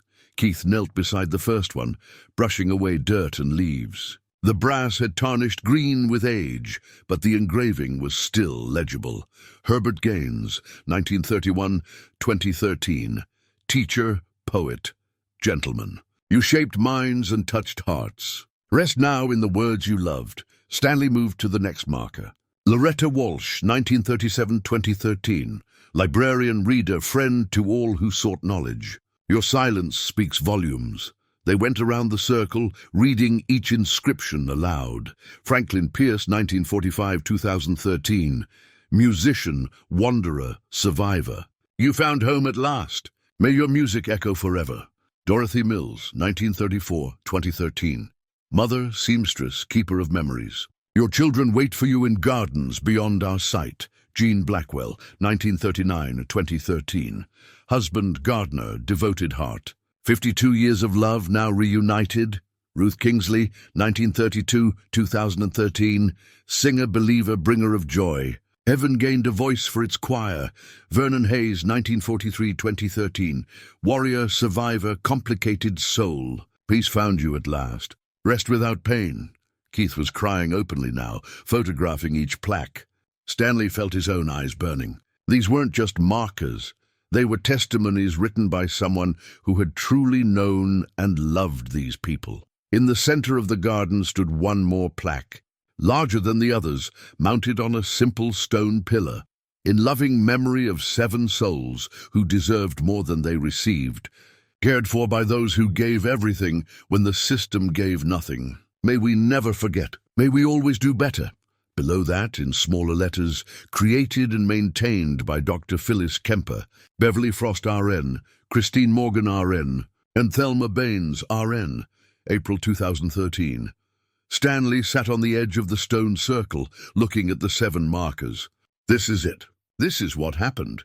They died, and Dr. Kemper gave them a resting place with dignity. Keith lowered his camera. This changes everything. This isn't just about an abandoned hospital. This is a memorial. 7 people are buried here. Their ashes are in this ground. Interred, Stanley corrected gently. Cremated and interred, all properly documented according to Peter Donovan. People need to know. The community needs to know that 7 of their neighbors are resting here, that this place is sacred ground. Stanley walked the perimeter of the garden. Despite the overgrowth, he could see what it had been. Carefully planned, lovingly created, a space designed for peace and reflection. Morning light filtered through the courtyard walls, just as Phyllis had wanted. Birds nested in the vines. Wildflowers had seeded themselves among the weeds. "It's beautiful," Keith said. "Even overgrown, it's beautiful. Imagine what it could be if we restored it." Stanley could imagine it. Native plants blooming in season. Stone paths cleared and reset. Benches where people could sit and reflect. The plaques polished and protected. A place not of sadness but of honor, celebrating 7 lives rather than mourning 7 deaths. "We need to document everything before we start restoration," Stanley said. "Photographs, measurements, the exact placement of each marker. This is an official memorial, even if nobody knows about it yet." They spent the next hour photographing from every angle, taking notes, creating a detailed record. Keith found the architectural drawings Phyllis had made, still tucked in a weatherproof box behind one of the stone markers. The designs showed not just the layout, but her vision, which plants she'd chosen and why. The symbolism of the circular arrangement. The way the morning sun would illuminate each marker in turn. She thought of everything, Keith marveled. This wasn't just functional. It was art, a final gift. Stanley found something else behind the central pillar, a small metal box sealed with wax. Inside was a letter in Phyllis's handwriting. Dated April 22nd, 2013, he read it aloud. "To whoever finds this garden, these 7 people died because our society decided their lives weren't worth the cost of keeping them safe. They were not criminals. They were not burdens. They were human beings who had contributed to their community and deserved to be cared for in their final days. Instead, they were abandoned by a system that valued money over mercy. I and 3 brave nurses did what we could, but it wasn't enough. They all died within 3 weeks of the hospital's closure, each one passing peacefully, each one held and loved in their final moments. I created this garden because they deserved a resting place that honored their dignity. If you are reading this, please remember them. Speak their names. Tell their stories, and fight to ensure this never happens again. We are judged not by how we treat the powerful, but by how we treat the powerless. We failed these 7. May we do better for those who come after. Dr. Phyllis Kemper."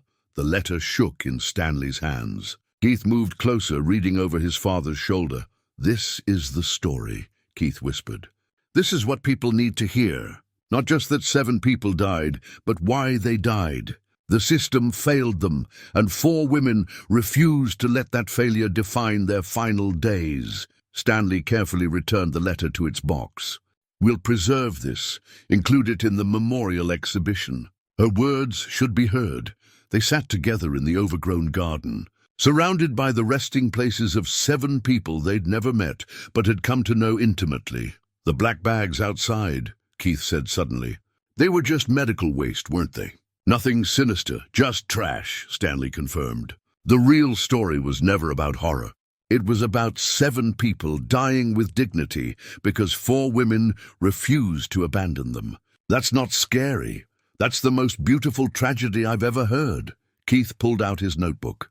"When we tell this story, we can't let people sensationalize it. This is 7 vulnerable people received compassionate end-of-life care when the system gave them nothing." "Exactly," Stanley agreed.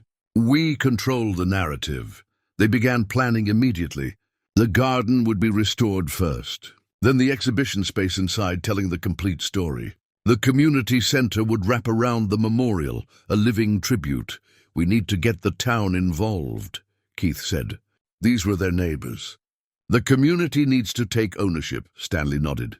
"Town hall meeting. Present everything we've found. Show them the garden. Let them see the truth." As the sun began to set, casting golden light across the courtyard, Stanley stood in the center of the circle, surrounded by the 7 markers. He thought about Phyllis's letter, about her challenge. We are judged not by how we treat the powerful, but by how we treat the powerless. Dad? Keith stood beside him.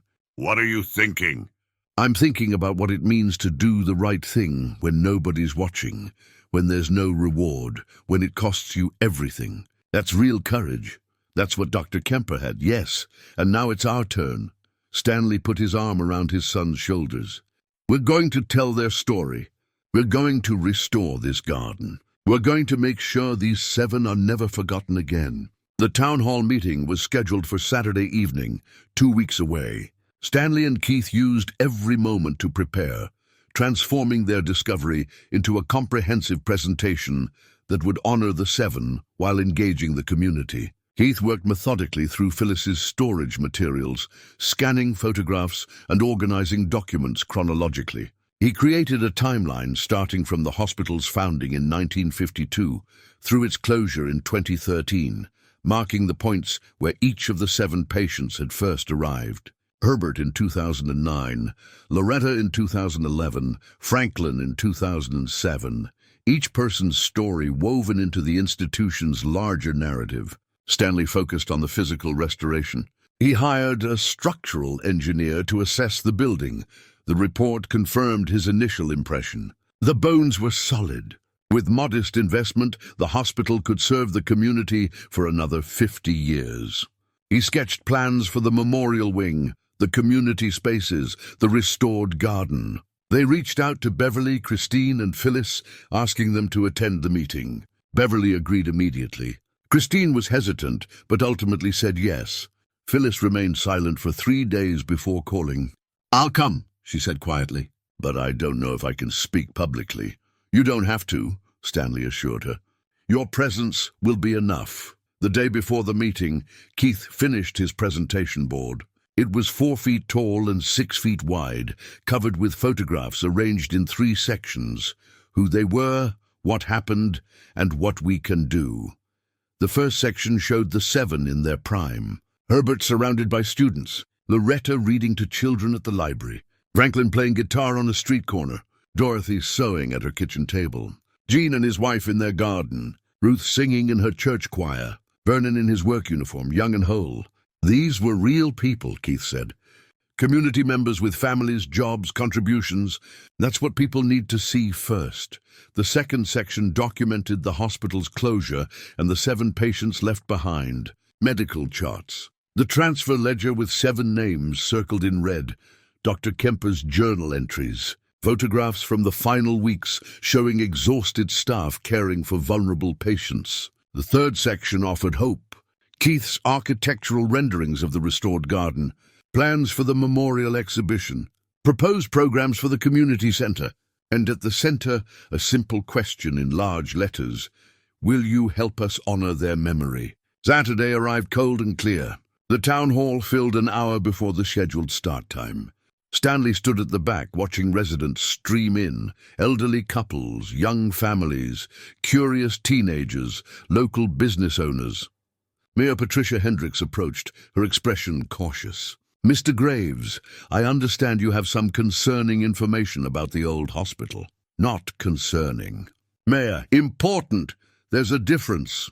At 7 o'clock, Stanley stepped to the front of the room. The crowd quieted. He saw Phyllis seated near the back with Beverly and Christine beside her. Keith stood by the presentation board ready. "Thank you for coming," Stanley began. "My name is Stanley Graves. 2 months ago, I bought the old Riverside Community Hospital at auction for $500. I thought I was getting a building to renovate. Instead, I found a story this community needs to hear." He gestured to Keith, who unveiled the presentation board. "These 7 people lived in your community. Herbert Gaines taught English at Riverside High School for 40 years. How many of you were his students?" Slowly, hands rose throughout the room. 15, 20 more. "Loretta Walsh worked at the town library for 35 years. How many of you remember her helping you find books?" More hands. An elderly woman in the front row was crying. Franklin Pierce played guitar on Main Street. Dorothy Mills sewed graduation gowns. Jean Blackwell maintained the town's public gardens. Ruth Kingsley sang in the Methodist Church. Vernon Hayes worked at the lumber mill. Stanley paused. These weren't strangers. They were your neighbors. And when Riverside Community Hospital closed in 2013, these 7 people had nowhere to go. The system abandoned them. He let that sink in. But 4 people refused to accept that abandonment. Dr. Phyllis Kemper and 3 nurses, Beverly Frost, Christine Morgan, and Thelma Baines, stayed after the official closure. They worked without pay, spent their own money, provided round-the-clock care for 7 vulnerable people who had no one else. Keith advanced to the second section of the board. All 7 patients passed away between April 5th and April 20th, 2013. Natural causes, peaceful deaths, each one held and comforted in their final moments. Dr. Kemper used her life savings, $47,000, to ensure they had dignified end of life. Care and proper cremation services. The room was absolutely silent. She created a memorial garden in the hospital's East Wing courtyard. She interred their ashes there with respect and love. She wrote personal inscriptions for each marker. And then she locked the wing and walked away because no one else seemed to care. Stanley's voice grew stronger. For 12 years, that garden has sat forgotten. For 12 years, 7 members of your community have rested in a place no one visits. That ends today. Keith unveiled the final section, the restoration plans. My son and I are asking for your help. We want to restore that garden, create a permanent exhibition honoring these 7 lives, and transform the hospital into a community center. We want to make sure this never happens again. He stepped aside. But first, I'd like you to hear from someone who was there. Dr. Phyllis Kemper, would you please stand? Phyllis rose slowly from her seat in the back. The crowd turned, murmuring. She walked to the front with Beverly and Christine flanking her. I don't regret what I did, she said simply. Those 7 people deserved dignity. I gave them what I could. They died knowing they mattered, knowing someone cared. Remember their names, honor their memory, and fight to make sure it doesn't happen again. The room erupted, not in applause, but in voices, questions, emotional reactions. The retired teacher who'd raised her hand earlier approached the microphone. Herbert Gaines changed my life. He saw potential in me when no one else did. I owe him everything. Another voice. Loretta Walsh taught my son to read when the school had given up on him. More voices joined. Stories about Franklin's music, Dorothy's kindness, Jean's gardens, Ruth's voice. The stories flowed for 20 minutes, the community remembering, reclaiming these 7 people as their own. Finally, the mayor raised her hand for silence. Mr. Graves, what specifically are you asking? Everything. Funding for restoration. Volunteers for the garden cleanup. Support for turning the hospital into a community center. But most importantly, your commitment to remember. A contractor stood. I'll donate labor for the structural repairs. The nursery owner, plants for the garden, whatever you need. A retired nurse. I'll volunteer at the health clinic when it opens. One by one, people stood offering help, resources, time. When the meeting finally ended, over 300 people had signed a petition supporting the Memorial Center. The town council committed to matching private donations. But the moment that mattered most came at the very end, when an elderly man approached Phyllis, tears streaming down his face. Dr. Kemper, I'm Herbert Gaines's nephew. We lost touch when he got sick. I didn't know where he was. Thank you for taking care of him. Thank you for making sure he didn't die alone. Phyllis embraced him, both weeping, and Stanley saw 12 years of guilt begin to lift from her shoulders. The community had heard. The community had responded. And tomorrow the real work would begin. Work on the memorial garden began the following Saturday. Stanley arrived at dawn to find 50 volunteers already waiting, teenagers from the high school, elderly residents, young families with children. Someone had brought coffee and donuts. Tools lay organized in rows. Keith stood with a clipboard directing teams. Garden clearing crew with Stanley. Structural assessment with Mr. Patterson. Photography and documentation with the historians. Let's honor these 7 people properly. The first task was removing 12 years of overgrowth without damaging the original plantings or disturbing the memorial markers. Stanley worked carefully around Herbert Gaines's plaque, cutting back vines that had grown over the brass. As he cleared, the engraving emerged more fully. Teacher, poet, gentleman. Beside him, a woman in her 60s knelt and began weeding. "He was my English teacher," she said quietly. "Made me love literature. I became a librarian because of him." Similar scenes unfolded around each marker. People who'd been touched by these 7 lives came to tend their resting places. A man cleared around Loretta Walsh's memorial, sharing how she'd helped his dyslexic daughter learn to read. A musician carefully cleaned Franklin Pierce's plaque, then played guitar beside it, the same songs Franklin used to perform on street corners. By noon, the garden structure was visible again. Stone pathways emerged from beneath soil and weeds. The circular center cleared to reveal intricate stonework. Flower beds showed evidence of Phyllis's original careful planning. Phyllis herself arrived after lunch, leaning on Beverly's arm. She stood at the garden's entrance, hand over her mouth, tears streaming. "It's beautiful again," she whispered. Christine joined them. The 3 women reunited in the space they'd created together. They walked slowly through the garden, stopping at each marker, speaking names aloud like prayers. A landscape architect volunteered his expertise, studying Phyllis's original plans. "These plantings were chosen deliberately," he explained to the crew. "Native species that bloom in sequence, something flowering from early spring through late fall. Symbolizing continuous life and remembrance," he pointed to dried stalks around Ruth Kingsley's marker. "Black-eyed Susans. She was the singer, yes? These bloom bright yellow, joyful like her voice." Around Vernon Hayes' plaque, dormant plants showed thorns. "Wild roses. Beautiful but protected. Appropriate for someone whose anger masked fear." Every detail Phyllis had chosen carried meaning.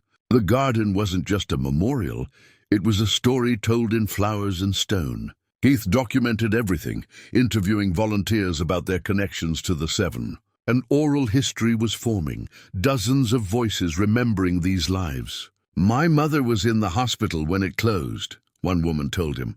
"She got transferred to the regional center, thank God. But she always wondered about the people who didn't. Now I know. Now I can tell her their names, that someone cared for them." By evening, the garden was transformed. Pathways cleared, markers polished, beds prepared for spring planting. The volunteers stood in a circle around the center memorial, 70 people surrounding 7 names. Stanley found himself standing between Phyllis and Keith, 3 generations connected by this story. The setting sun cast golden light across the brass plaques, making them glow. "Thank you," Phyllis said, her voice carrying in the quiet courtyard. "For 12 years I carried this alone. Today you shared the burden. You gave them back their place in this community." An elderly man stepped forward, Herbert's nephew, who'd spoken at the town hall meeting. "I'd like to say something." He stood before Herbert's marker. Uncle Herbert loved poetry. He taught it, lived it, quoted it constantly. It seems right to honor him with words he cherished. He pulled a worn book from his pocket and read Frost's "Stopping by Woods on a Snowy Evening," his voice breaking on the final lines. "And miles to go before I sleep, and miles to go before I sleep." Those were his last words, Phyllis said softly. He'd finally reached his rest. Others came forward, sharing memories. A woman sang one of Ruth's favorite hymns. Someone read a passage from a book Loretta had recommended decades ago. A teenager played guitar, Franklin's music living on through younger hands. These weren't just memorials anymore. They were connections, bridges between past and present, proof that lives touch others in ways that echo beyond death. As darkness fell, someone lit candles around each marker. 7 small flames flickered in the twilight, keeping vigil over 7 resting souls. Stanley looked at his son and saw purpose blazing in Keith's eyes. This young man who'd been lost had found direction through honoring those who'd been forgotten. "We did it," Keith said. "The first step. We brought them home." Stanley nodded, but he knew this was just beginning. The garden was cleared but not fully restored. The story was told but not preserved. The community had responded, but sustained commitment required more than one day's enthusiasm. Tomorrow would bring challenges, Fundraising, planning, construction, the endless details of transforming abandoned space into living memorial. But tonight, standing in a garden lit by candles, surrounded by people who'd chosen to remember, Stanley felt something he hadn't felt since Patricia's death. Hope. Hope that people could care about strangers. Hope that communities could come together around shared values. Hope that his son had found meaning worth pursuing. Hope that 7 forgotten people would be forgotten no more. Phyllis touched his arm. Your wife would be proud, not just of you, but of Keith. You've raised a young man who believes in honoring dignity. He found that himself, Stanley said. I just brought him to the right place. Sometimes that's all we can do. Bring people to where they need to be and let them discover who they're meant to become. The volunteers began dispersing, promising to return for the next phase. The 3 nurses stood together by the central memorial, their hands clasped, bound forever by those 3 weeks when they'd refused to abandon 7 vulnerable souls. Keith approached with his camera. Could I photograph you 3? For the exhibition? They agreed, standing together before the memorial plaque. In Keith's viewfinder, they looked like what they were. Heroes who'd sacrificed everything for dignity, for compassion, for the simple truth that every life matters. Tomorrow the real work would begin, but tonight, in a restored garden under stars, 7 people rested peacefully, finally remembered, finally honored, finally home. The memorial dedication ceremony took place 3 months later on a warm April morning. The garden had been fully restored. Native flowers blooming in carefully tended beds, stone pathways reset and level, benches crafted from reclaimed hospital wood positioned for quiet reflection. Over 500 people gathered, filling the courtyard and spilling into adjacent corridors. Local news crews had set up cameras. The mayor stood ready to speak, but the ceremony would belong to those who'd been there from the beginning. Stanley watched from the side as Keith opened the proceedings. His son had grown into this role, confident, purposeful, no longer the directionless young man who'd returned from college defeated. We gather today to remember 7 people who lived among you, contributed to your community, and died with dignity because 4 women refused to let the system's failure define their final days, Keith began. This garden honors their memory, but more importantly, it challenges us to do better. He introduced speakers one by one. Herbert's former students shared how his teaching had shaped their lives. Loretta's library colleagues spoke of her dedication to literacy. Musicians performed Franklin's favorite songs. Dorothy's seamstress skills were remembered through photographs of graduation gowns she'd crafted. Jean's gardens throughout town stood as living memorials. Ruth's church displayed recordings of her singing. Vernon's supervisor spoke of a good worker who deserved better than the cruelty illness had brought. Each speaker placed a flower on the corresponding memorial marker. 7 lives, 7 tributes, a community reclaiming its forgotten members. Then Beverly stepped forward, flanked by Christine and Phyllis. I left before the end, Beverly said, her voice trembling. I've carried guilt about that for 12 years. But Dr. Kemper told me yesterday that I gave what I could, and that was enough. They knew they were loved. That's all anyone needs at the end, Christine spoke next. We stayed because leaving was unthinkable. We gave what we had because they deserved nothing less. If you remember anything from today, remember this. Every person has value, regardless of age, health, or resources. Every person deserves dignity. Finally, Phyllis approached the central memorial. The crowd quieted completely. I spent $47,000 caring for 7 people in their final weeks, Phyllis began. People have called that sacrifice. I call it privilege. I had the honor of being present for 7 peaceful deaths. 7 moments when human beings passed from this world knowing they were loved. She moved to each marker, speaking directly to the person memorialized there.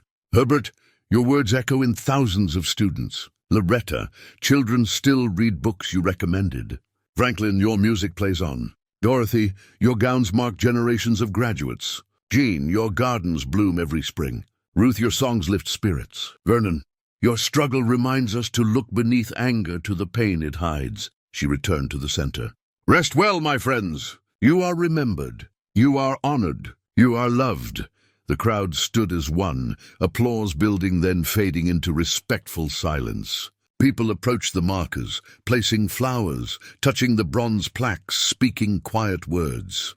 Keith's camera captured everything: the tears, the embraces, the community coming together around 7 names that would never be forgotten again. The mayor officially dedicated the facility as the 7 Lights Memorial and Community Center. She announced that the first floor would house a health clinic offering free services. The second floor would hold meeting rooms for community organizations. And the third floor would contain the memorial exhibition Keith had curated. Stanley spoke briefly about transformation, an abandoned building becoming a place of healing again. This place was built in 1952 to serve the community. It closed in 2013 when money mattered more than mission. Today, it reopens with a new understanding that serving community means honoring every member, especially the most vulnerable. The crowd cheered. Children ran through the garden pathways. Elderly residents sat on the new benches sharing memories. Young families explored the exhibition hall where photographs and documents told the complete story of 7 lives and 4 devoted caregivers. Stanley stood with Keith, watching their project become real. 2 years ago, his son had been lost, and Stanley had been desperate for connection. $500 had bought them more than a building. It had given them purpose, brought them together, and restored 7 forgotten lives to community memory. Herbert's nephew approached them. He would have loved this. All these people, all this remembering. He believed education was about keeping knowledge alive across generations. That's what you've done here. As the ceremony concluded, the 3 nurses stood together by the central memorial, their hands clasped. Keith photographed them one final time. 4 women who'd given everything when it mattered most. Stanley pulled his son close. "We did it." "No," Keith corrected. "We're doing it.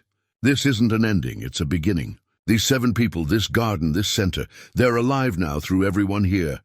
That continues forward." And it would.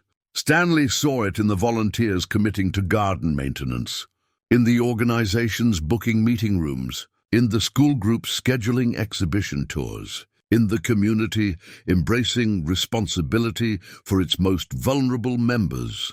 7 people had died 12 years ago.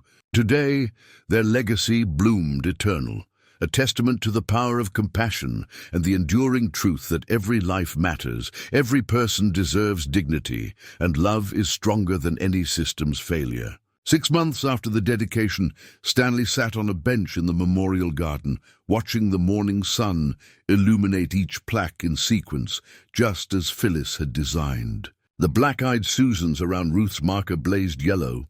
Wild roses climbed the wall near Vernon's stone. Everything bloomed according to plan, a cycle of remembrance that would repeat every year. Keith emerged from the community center carrying 2 cups of coffee. He settled beside his father, and they sat in comfortable silence, the kind that comes when 2 people no longer need constant words to feel connected. 3 school groups touring the exhibition today, Keith said eventually. And the quilting circle meets this afternoon. The clinic saw 42 patients yesterday. Stanley smiled. The building breathed again with purpose. The health clinic Beverly had helped establish served uninsured residents. Support groups met in rooms where patients had once recovered. The cafeteria provided meals for seniors twice weekly. Even the chapel saw regular use. "Your mother would love this," Stanley said. "She always believed in taking care of people. She'd be proud of you." Of both of us, Phyllis arrived for her volunteer shift as she did 3 mornings each week. She'd become the exhibition's living connection to the past, sharing stories with visitors, answering questions, keeping the memory alive and accurate. "Good morning," she said, settling on another bench. 2 interviews scheduled today, one for a nursing journal, another for a documentary filmmaker. The story had spread beyond Riverside Falls. Medical ethics professors used it in classes. Healthcare advocates cited it when arguing for system reforms. The 7 names had become symbols of systemic failure and individual compassion. But here in the garden, they remained simply 7 people who'd lived and died and were remembered. Keith had been accepted into a graduate program in public history. He'd deferred admission for a year to see the Memorial Center through its opening, but would start in the fall. The Seven had given him not just a project, but a calling. I keep thinking about what Dr. Kemper said, Keith mentioned, about how we're judged by how we treat the powerless. That's what makes heroes, Stanley said. Anyone can do the right thing when it's easy. You did it when it cost everything, he added, looking at Phyllis. Herbert's nephew approached, as he often did on Saturday mornings. He'd taken responsibility for maintaining his uncle's marker, keeping fresh flowers there, occasionally reading poetry aloud. Other relatives had emerged too, distant connections to the Seven. The garden gave them a place to make amends.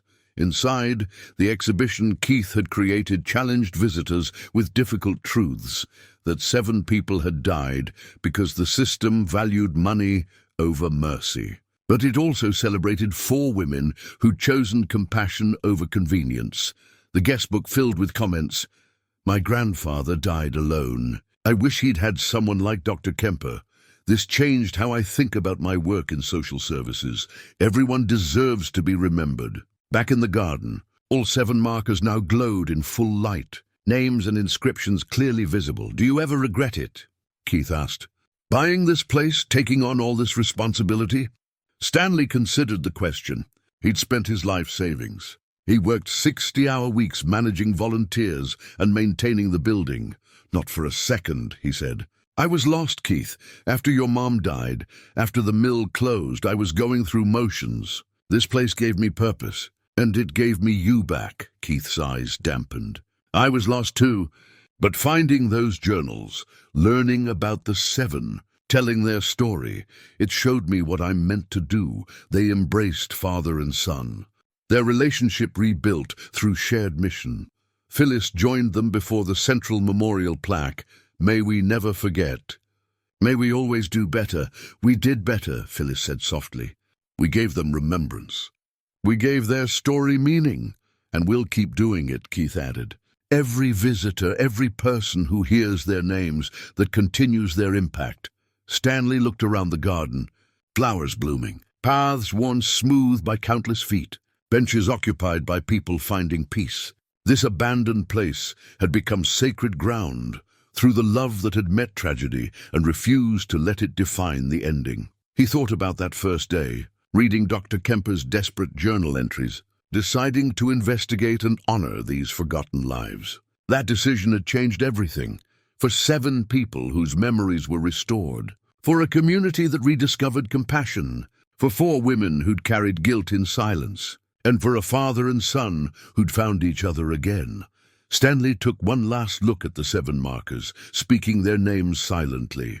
Then he turned with Keith and Phyllis toward the community center, toward the living memorial they'd built together, toward a future where the lessons of the past would shape how they treated the most vulnerable. The garden would bloom every spring. The stories would be told to new generations. The 7 lights would shine on, never forgotten, always honored, eternally reminding the living that every person deserves dignity, that every life has value, and that sometimes the most heartbreaking stories are also the most beautiful. Sometimes a father's love means taking a chance nobody else would dare. And sometimes that chance transforms not just one life, but an entire community's understanding of what it means to truly care.